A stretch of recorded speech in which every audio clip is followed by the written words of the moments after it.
Quand je vous disais qu'on allait faire les fonds de tiroir, je ne vous mentais pas. Aujourd'hui, on va tester un objet qui normalement devrait être à peu près grand comme ça et coûter entre 10 et 15 euros.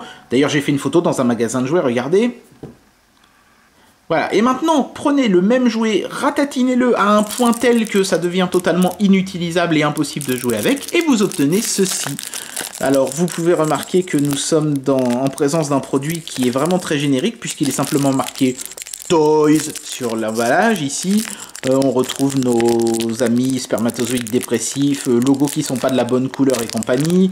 Bref, il n'y a pas grand chose à dire, c'est très générique. Qu'est-ce que c'est? Qu'est-ce qu'ils avaient fumé, les mecs qui ont fait l'artwork, là, putain? Non mais c'est pas possible. Enfin bref, on va ouvrir cette chose. Alors, que je vous explique un petit peu. Vous savez ces petits jeux où il faut faire passer une bille dans un labyrinthe qui se trouvait sur le dessus des machins pour faire des bulles de savon, là? Et ben, c'est la même chose, mais en 3D, en fait. C'est-à-dire que vous avez une petite bille, vous devez l'amener à l'endroit où il est marqué Start. Je sais plus où c'est. Il y a un endroit où c'est marqué Start. Si, je vous jure. Non, ça doit être de l'autre côté. Voilà, c'est là, vous voyez, c'est marqué Start. Donc, vous amenez la bille ici. Et ensuite, il faut la faire partir dans tout le chemin ici.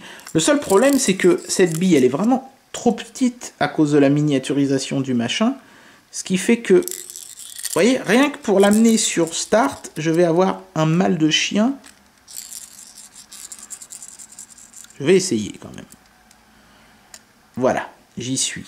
Oui, j'y suis, oui. Voilà. Et ensuite, je dois aller comme ça jusqu'au centre, en fait, de la structure, ce qui est quasiment impossible. Vous voyez, là, ça y est, la boule est tombée dans le fond.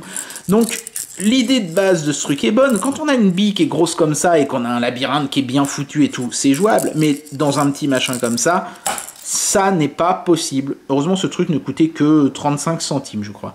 Mais ça prouve bien une chose, c'est que, à part peut-être pour la lingerie féminine et les smartphones, plus petit ne veut pas forcément dire mieux. C'est tout pour aujourd'hui.